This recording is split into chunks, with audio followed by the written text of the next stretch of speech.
요셉이 동정녀의 남편으로 지명된다. 방장과 양탄자와 상감세공을 한 가구들로 잘 장식된 호화로운 방이 보인다. 거기에 사제들이 있고 그 가운데에는 즈가리야와 20세에서 50세 전후의 각 연령층의 많은 남자가 있는 것으로 보아 아직 성전에 딸린 방인 것 같다. 그들은 서로 조용히 말을 하고 있다. 그러나 이야기에 활기가 넘친다. 그들은 걱정스러운 것 같은데 그 이유는 알 수 없다.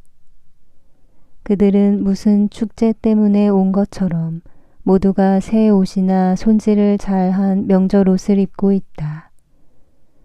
많은 사람은 모자 노릇을 하는 터번을 벗었고 어떤 사람들은 아직 쓰고 있으며 특히 나이 많은 사람은 쓰고 있는데 젊은 사람들은 머리를 드러내고 있다. 짙은 금발도 있고 갈색도 있으며 어떤 머리는 매우 검은데 한 사람이 구릿빛 도는 붉은색 머리다. 대부분의 머리는 짧지만 긴 머리도 있고 어깨까지 내려오는 머리도 있다. 그들은 호기심을 가지고 서로 살펴보는 것으로 보아 서로 알지 못하는 사이인 모양이다. 그러나 한 가지 생각에만 골몰하고 있는 것을 깨달을 수 있으므로 그들은 친척들인 것 같다. 한 구석에 요셉이 보인다. 그는 한 건강한 노인과 이야기하고 있다. 요셉은 30세쯤 되어 보인다. 머리가 짧고 숱이 꽤 많고 턱수염과 콧수염과 마찬가지로 밤색을 띤 갈색을 한 미남자이다. 그 턱수염과 콧수염은 아름다운 턱을 덮어가리고 뺨을 향하여 올라가는데 뺨은 갈색 머리를 가진 다른 사람들처럼 올리브색이 돌지 않고 젓갈색이다. 눈은 어두운 빛깔인데 착하고 그윽하고 대단히 근엄하며 거의 좀 쓸쓸하다고 할 수 있을 정도이다. 그러나 그가 지금처럼 웃을 때에는 그 눈들이 기쁨과 젊음을 나타낸다. 그의 옷 전체가 엷은 밤색인데 수수하지만 매우 단정한 옷차림이다. 젊은 레위파 신관들 한때가 들어온다. 그들은 문과 벽 가까이에 있는 길고 좁은 탁자 사이에 늘어선다. 벽 한가운데에는 문이 있고 그 문은 열린 채로 있다. 다만 휘장이 바닥에서 20cm 되는 데까지 드리워져 있어 출입구가 가려져 있다. 공중의 호기심이 날카로워지고 한 손으로 휘장이 열려 위에 꽃이 핀 나뭇가지 하나가 소중히 놓여있는 마른 나뭇가지 한 단을 아는 레위파의 신관이 통과하자 호기심은 한층 더 날카로워진다. 꽃들은 약간의 분홍색이 섞였을까 말까 할 정도의 흰 꽃잎으로 된 가벼운 꽃송이로서 그 분홍 빛깔은 중앙 쪽에서 가벼운 꽃잎 끝 쪽으로 퍼져가면서 점점 더 엷어진다. 레위파 신관은 그 많은 마른 가지들 가운데에서 기적적으로 꽃이 핀 그 가지를 상하게 하지 않으려고 매우 조심하면서 나뭇가지 단을 탁자에 내려놓는다. 소리 하나가 방 안에 터진다. 목들이 느려지고 시선들이 더 잘 보기 위하여 더 주의 깊게 된다. 즈가리야 자신도 탁자에 더 가까이 있는 사제들과 같이 보려고 애쓰지만 아무것도 보지 못한다. 요셉은 자기가 있는 구석에서 나뭇가지 단을 보는 둥 마는 둥 한다. 그리고 이야기 상대자가 무엇이라고 말하자 그는 그럴 리가 없다는 뜻의 몸짓을 하고는 웃는다. 휘장 뒤에서 나팔 소리가 들려온다. 아주 조용해지고 모두 질서정연하게 늘어서서 휘장 고리를 쭉 밀었기 때문에 이제는 환히 드러난 출입구 쪽으로 얼굴을 돌린다. 다른 나이 많은 사제들에 둘러싸여 대사제가 들어온다. 모두가 몸을 깊이 숙인다. 대사제는 탁자 곁으로 가서 선 채로 말한다. 내 부름에 응하여 오신 다윗 가문의 남자 여러분, 들으시오. 주께서 말씀하셨으니 주를 찬미합시다. 그분의 영광에서 빗줄기 하나가 봄의 햇살같이 내려와서 마른 가지에 생명을 주었습니다. 엔세니의 마지막 날인 지금 땅에 있는 아무 가지에도 꽃이 피지 않는데 비록 유다의 높은 지대에 내린 눈이 아직 사라지지 않았으나 이 가지는 기적적으로 꽃이 피었습니다. 이것이 시온과 베다니아 사이에 있는 오직 하나밖에 없는 흰 빛깔입니다. 하느님께서는 보호자라고는 오직 그분 하느님밖에 모시지 못한 다윗 가문의 동정녀의 아버지와 보호자가 되시면서 말씀하셨습니다. 성전과 그의 가문의 영광인 거룩한 아이, 그가 하느님의 말씀에 영원하신 분의 마음에 드는 남편의 이름을 그에게 알게 하실 만한 자격을 얻었습니다. 주께 매우 소중한 동정녀의 보호자가 되라고 그분께 선택받은 사람은 참으로 의인일 것입니다.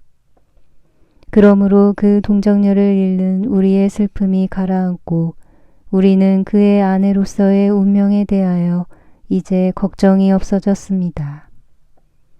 하느님께서 지명하신 남자에게 우리는 하느님의 강복과 우리의 축복이 내리는 그 동정녀를 마음 턱 놓고 맡깁니다. 남편의 이름은 갈릴레아의 나자렛에서 목수일을 하는 다윗 지파의 베들레헴 출신 야곱의 아들 요셉입니다. 요셉, 앞으로 나오시오.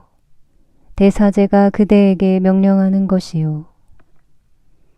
대단히 웅성거린다. 머리들이 돌아가고 손과 눈들이 실망과 만족을 나타내는 손짓 눈짓을 한다. 특히 나이 많은 사람들 중에 자기들이 제비에 뽑히지 않은 것을 다행으로 생각하는 사람들이 있을 것이 틀림없다. 요셉은 얼굴이 새빨개져서 거북한 걸음으로 앞으로 나아간다. 그는 이제 탁자 앞에 와서 대사제에게 공손하게 인사하고 그 앞에 서 있다. 모두 와서 가지 위에 적혀 있는 이름을 보시오. 각기 자기 자신의 나뭇가지를 집어 속임수가 없다는 것을 확인하시오. 사람들은 복종한다. 그들이 대사제가 소중히 들고 있는 가지를 쳐다보고 각자가 자기의 가지를 잡는다. 어떤 사람들은 그것을 꺾고 어떤 사람들은 그대로 가지고 있다. 모두가 요셉을 바라본다. 어떤 사람들은 말없이 쳐다보기만 하고 어떤 사람들은 축하를 한다. 모임이 시작될 때에 요셉이 같이 이야기하던 작은 노인이 그에게 말한다. 요셉, 내가 자네에게 말했지.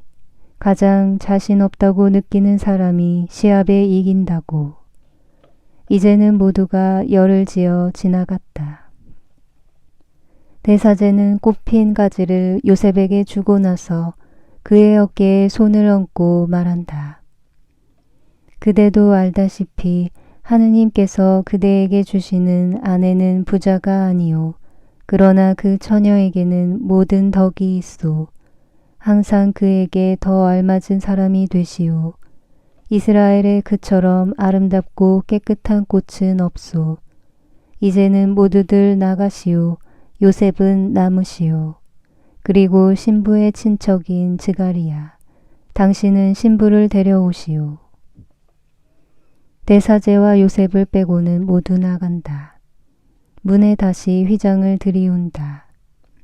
요셉은 위엄 있는 사제 곁에 겸손하게 서 있다. 잠시 침묵이 흐른 뒤에 대사제가 요셉에게 말한다.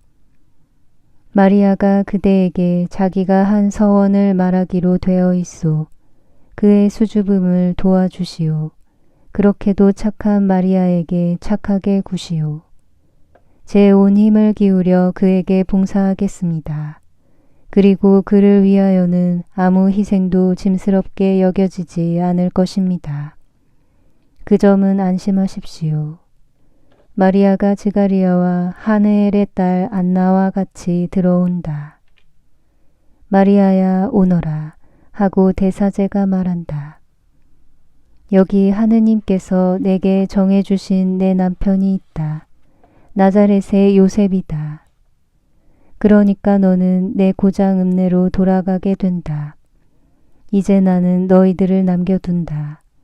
하느님께서 너희에게 강복하시고 주께서 너희들을 보호하시고 강복하시며 너희에게 당신의 얼굴을 보이시며 항상 너희를 불쌍히 여기시기를 바란다. 주께서 너희들에게로 얼굴을 돌리시고 너희에게 평화를 주시기 바란다. 지가리아는 대사제를 모시고 나간다. 안나도 신랑과 서로 축복하고 나간다. 두 약혼자가 마주 서 있다. 마리아는 얼굴이 새빨개져 고개를 숙이고 있다. 요셉도 약간 얼굴을 붉히고 마리아를 살펴보며 무슨 말부터 시작해야 할지를 궁리한다. 마침내 그 말을 찾아내서 얼굴이 환해진다. 그는 이렇게 말한다. 마리아 잘 있었어요. 나는 마리아가 난 지 며칠밖에 안 되는 갓난아기 쪽에 보았소. 나는 당신 아버지의 친구였고 내게는 당신 어머니를 무척 사랑하던 내 아우 알페오의 작은 아들이 있어요. 알페오는 당신 어머니에게는 어린 친구였지요. 알페오는 지금 18살밖에 안 됐고 당신이 아직 나지 않았을 적에는 아주 어린아이여서 그를 다정스럽게 사랑하시던 당신 어머니의 슬픔을 위로해 드렸소. 당신은 아주 어릴 적에 여기 왔기 때문에 우리를 모르오.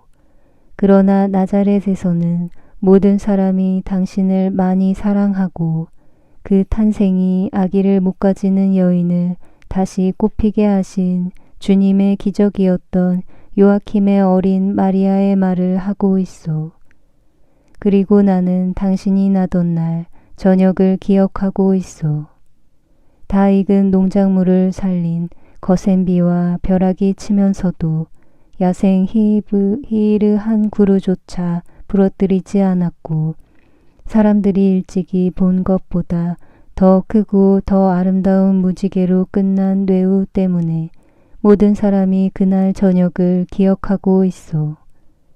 그리고 또 누가 요아킴의 기쁨을 기억하지 않아요.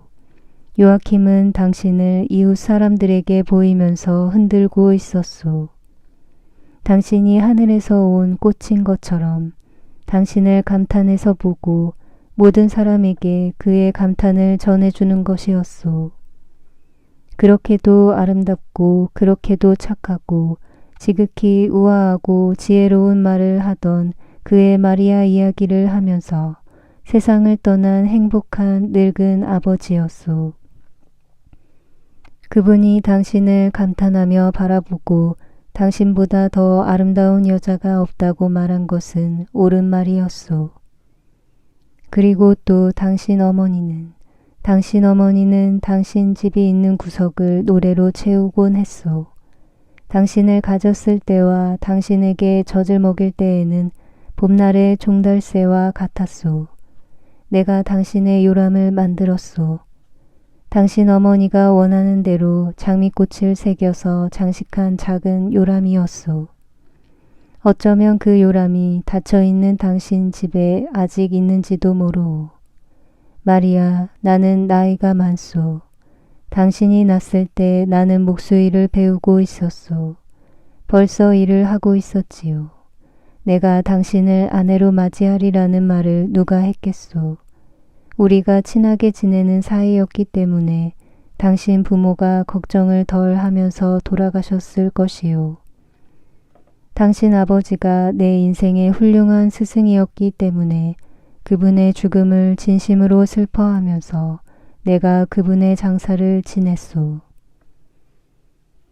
마리아는 요셉이 그에게 이렇게 말하는 것을 들으면서 점점 더 안심이 되어 얼굴을 천천히 쳐든다. 요셉이 요람 이야기를 할 때 마리아는 살짝 미소를 지었고 요셉이 자기 아버지에 대하여 말할 때에는 그에게 손을 내밀고 말한다. 요셉씨 고맙습니다. 수줍고 다정스러운 고맙다는 인사였다. 요셉은 그의 짧고 튼튼한 목수의 양손으로 자스민 향내가 나는 작은 손을 잡고 마리아를 안심시켜 맞지 않는 애정을 가지고 손을 쓰다듬는다. 요셉은 아마 다른 말을 기다리는 모양이다. 그러나 마리아는 다시 입을 다문다. 그러자 요셉이 말을 잇는다. 알겠소. 집은 오솔길을 로마의 화물 운송차들을 위한 도로로 변형시키기 위해 집정관이 내린 명령으로 헐린 부분을 빼고는 그대로 있소. 그렇지만 밭들에서 남아있는 것은 왜냐하면 당신 아버지의 병환 때문에 당신 재산의 많은 부분이 희생되었을 것이오. 아시겠소. 좀 소홀히 다루어져 있소. 3년째나 나무와 포도나무들이 정원사의 전지가위를 못 보았고 땅은 황폐하고 단단해졌소. 그러나 당신이 아주 어렸을 적에 있던 나무들은 아직 거기에 있소. 그래서 만일 당신이 허락하면 내가 즉시 돌보겠소. 요셉씨 고마워요. 그렇지만 그것 아니라도 당신의 일이 있는데. 나는 하루의 처음 시간과 마지막 시간에 당신 정원 일을 하겠소. 요 사이는 해가 길어지오. 봄까지는 당신을 기쁘게 하기 위해 나는 모든 것이 정돈되기를 원하오. 보시오. 이것은 집에 닿아 있는 편도나무 가지요. 나는 이 가지를 꺾기를 원했소. 큰 구멍이 난 울타리로 사방에 들어갈 수가 있소. 하지만 그것을 다시 튼튼하고 빽빽하게 만들어 놓겠소. 나는 내가 선택될 경우를 생각해서 이 가지를 꺾고자 했소. 그렇지만 나는 나자렛 사람이기 때문에 그것을 바라지는 않았소. 내가 소집에 응한 것은 그 소집이 사제에게서 나온 것이기 때문이었지 결혼을 바라서가 아니었소. 그러니까 다시 나뭇가지 얘긴데 당신이 당신 집 정원의 꽃을 가지는 것을 기뻐하리라고 생각하고 꺾은 것이요. 마리아, 예수, 이 가지와 함께 내 마음을 당신에게 주오.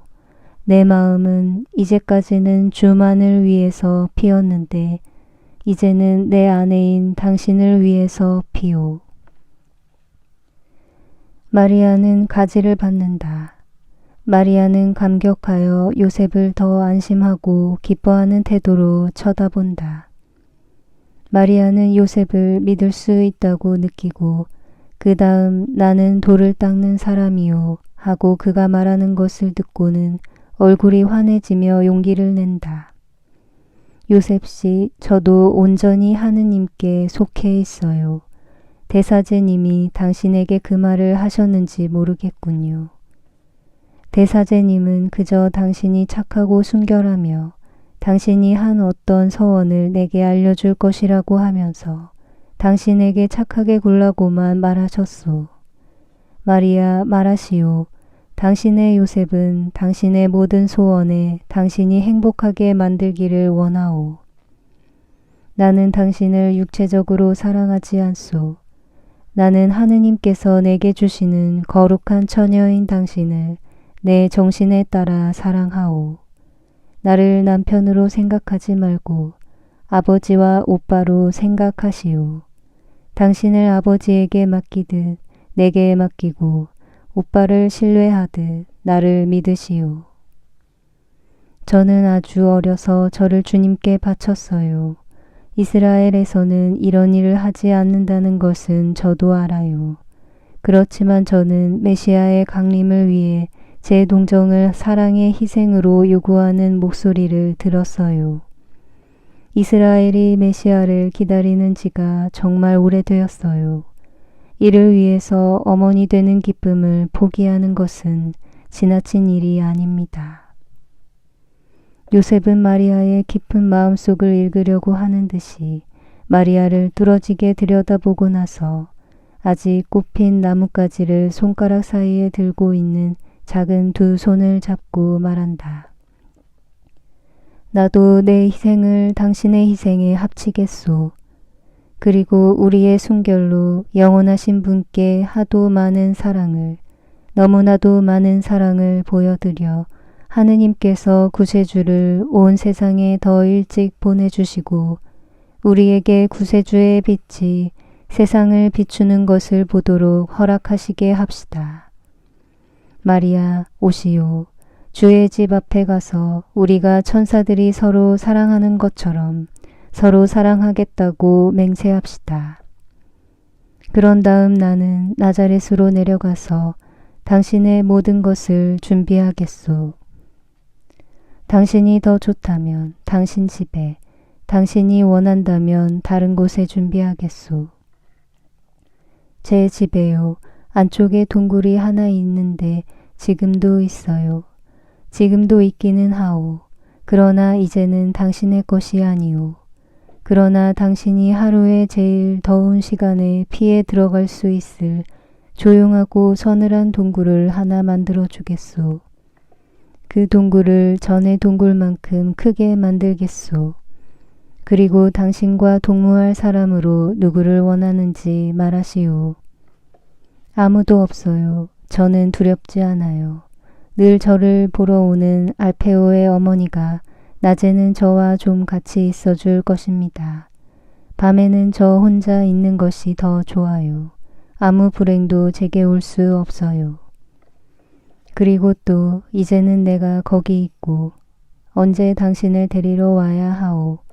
요셉 씨가 원하는 때예요. 그러면 집이 잘 정리되는 대로 오겠소.